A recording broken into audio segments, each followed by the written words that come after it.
Assalamualaikum warahmatullahi wabarakatuh. Alhamdulillah rabbil alamin. Hamdan yuafi ni'amahu yukafi'u mazidah. Asyhadu an la ilaha illallah wa asyhadu anna Muhammadan abduhu wa rasuluh. Allahumma salli wa sallim wa barik ala sayyidina Muhammad sayyidil wujud sayyidil awwalin wal akhirin wa ala alihi wa ashabihi wa li baitihi wa zurriyyatihi jama'in. Amma ba'du. Ya, fadal. Marhaban. Baik teman-teman yang makan Allah, mari kita mulai kajian kita pada sore ini. Kitab yang kita kaji, Zubat Khulasati Tasawuf. Sebagaimana teman-teman sudah punya sebagian ya.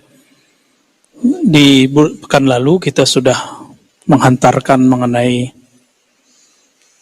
awwalu qadamin rafa'ahu min dari malakihi atau mulkihi ya.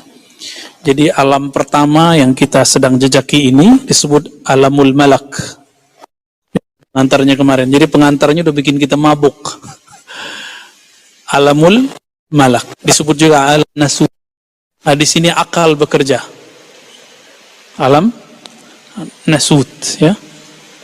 Apabila Allah Subhanahu wa taala Al-Wahib Al-Karim yang maha memberi anugerah dan maha karim berkehendak kepada salik, kepada murid, naik pangkatlah dia menjadi murad.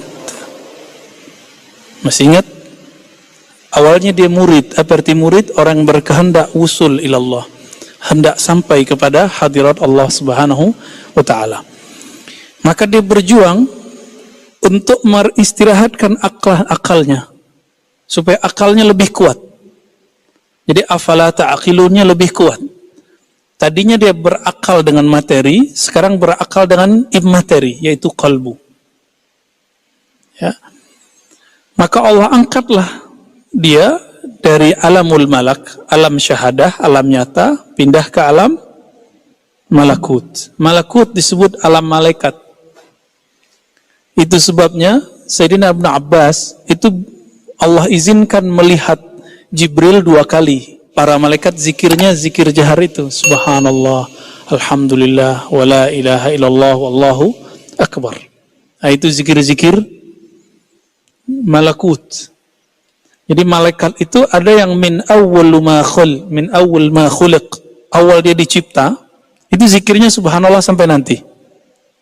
Maka kalau ada orang zikirnya subhanallah bihamdi subhanallah azim, dia sudah meniru malaikat. Gitu. Ya. Itu pegangan malaikat Mikail, junud Mikail ya. Bahkan disebut hamalatul arsh, pemikul arsy. Sering dengar surat Az-Zumar bagian akhir ya, hamilul arsh. Itu ada berapa tiangnya arsy? Ya. Malaikat pegang 4, tapi yang paling tengah kita manusia. 1 subhanallah, 2 alhamdulillah, 3 Allah Akbar, 4 la ilaha illallah. Kita yang pegang la haula wala quwata illa billahil aliyil azim. Siapa yang megang ini? Itulah yang disebut al-ghaus. Wali al-ghaus. Inilah yang Nabi katakan, la taqumus sa'ah hatta la yuqal fil ardi Allahu Allah. Kiamat tidak terjadi sampai tidak ada lagi yang membaca kalimah Allah. Di lisannya dia baca la haula wala quwata illa billah, tapi sirnya membaca Allah. Allah. Itu sebabnya hampir semua tarekat sufi punya zikir ini. Zikir disebut ismul jalalah. Tapi dalam tarekat Naqsyabandiyah disebut ismuz zat bi ismil jalalah. Ya. Zikir ismuz zat dengan nama jalalah. Tapi dalam ilmu kerohanian yang khidriyah, Allah itu bukan ismuz zat. Ismuz zat ada lagi yang rahasia. Tapi dia disebut sebagai ismul jalalah atau ismul a'zam, nama agung. Siapa yang ingin memuliakan Allah, maka di kalbunya harus ada nama ini. Ya. Maka kita zikir ya, berapa kali minimal. Awal ketemu saya berapa dulu? 1000 ya kan. Latihan aja. Itu latihan, bukan pembatasan. Aqallu ma yaqra' bidzalika salik. Minimal. Nanti naik 200, 2000, naik 5000, naik bertahap. Karena antum nggak mungkin kan khalwat 40 hari. Ya, yang menghidupkan khalwat 40 hari dulu kan Maulana Al-Imam Suhrawardi, murid Syekh Abdul Qadir Jilani. Tapi kemudian itu hilang, habis dimakan zaman, dihidupkan kembali oleh Maulana Khalid Al-Baghdadi Ad-Dimashqi. Beliau menghidupkan. Tarekat beliau Naqsyabandiyah Al-Mujaddidiyah, karena belum mentajrid ditambah khalwat disebutlah Khalidiyah. Ini yang berkembang di hampir semua wilayah Indonesia. Adapun tarekat Qadiriyah wan Naqsyabandiyah, Naqsyabandiyahnya bukan ke Khalidi tapi cuma sampai Muzhariyah. Imam Khalid tadi juga Muzhariyah. Makanya terjadi konflik antara mereka dulu. Ya, konflik. Kenapa nih Maulana Khalid kok buat arba'in lagi? Bid'ah ini gitu. Dijawablah oleh muridnya, dijawab oleh beberapa masyaikh dan masalah itu sudah selesai. Ya. Di Indonesia, khususnya Sumatera, Banten, itu mereka zikirnya seperti itu. Sampai ke Jawa Timur saya lihat yang Khalidiyah, mereka punya khalwat 40 hari. Ya. Adapun di Syaziliyah masih, cuma Syaziliyah mereka suhbah lebih banyak daripada khalwat. Ya, suhbah. Bersuhbah, ngaji, ketemu, khidmat kepada guru, itu lebih banyak. Karena suhbah itu kadang lebih berat daripada khalwat. Kalau khalwat ngurus diri, kalau suhbah ngurus ego. Lebih berat ngurus ego.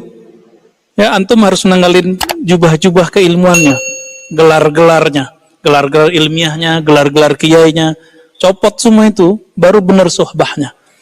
Kalau enggak jadi murid shadiq, jadi muridnya murid kazib. Banyaklah murid kazib sekarang ini yang hanya mengikuti kiai, guru, syekh, ustadz, mursyid karena ada hajat dia pada guru itu. Kalau hajatnya selesai dia tinggalin. Ya. Nah, itu alamul malakut. Itu udah tinggi itu ya. Alamul malakut itu mulai dari Baitul Izzah langit pertama sampai Baitul Ma'mur. Jadi udah tinggi. Langit ketujuh sudah. Maka orang ini sudah wali yang tinggi. Jadi jangan macam-macam ya. Rata-rata mursyid-mursyid antara Baitul Izzah itu sampai Baitul Ma'mur. Rata-rata. Jadi wali-wali yang antum kenal masyhur sekarang fid dunya, belum tentu dia masyhur ke alam setelahnya ya. Tapi minimal masyhur sampai ke Baitul Ma'mur, namanya disebut-sebut. Nah, itu mereka ya. Jadi ada yang di langit 1, ada yang langit 2, ada yang langit 3, ada yang langit 4. Itu mereka antri.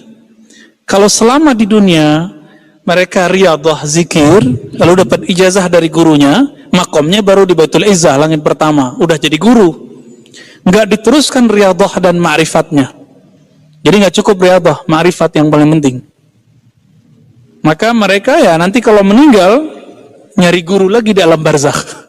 Kan repot. Apa dalilnya? Dalilnya hadis Sahih Bukhari dan Muslim. Jangankan di alam barzakh, nanti di padang mahsyar orang mencari siapa yang bisa kasih syafaat. Cari guru sang maha guru. Datanglah mereka ke Sayyidina Adam. Apa kata Nabi Adam? Saya udah nggak bisa ngajar, nggak bisa kasih syafaat. Datang ke Nuh. Kata Nuh, saya nggak juga bisa. Datang ke Ibrahim. Ibrahim bilang apa? Musa, Isa Nabi Muhammad sallallahu alaihi wasallam. Kalau nggak diizinkan Nabi Muhammad, para nabi nggak dapat izin. Umat Nabi Muhammad duluan dapat izin daripada para nabi. Itu bisa bayangkan. Lebih keren kita kan? Lebih keren kita umat Muhammad. Itu sebabnya Nabi Yuna Musa alaihi salatu wassalam berdoa, ya Allah, jika aku bukan nabinya umat akhir zaman, tolong jadikan aku bagian dari mereka. Begitu Nabi Musa menanggalkan pakaian kenabiannya. Nabi Musa loh ya. Jadi coba tuh ya, antum yang punya ilmu macam-macam tanggalin tuh. Pasti Allah angkat. Ini yang disebut wa ma tawadha'a ahadun illa rafa'ahu Allah. Ini tawadhu' hakiki.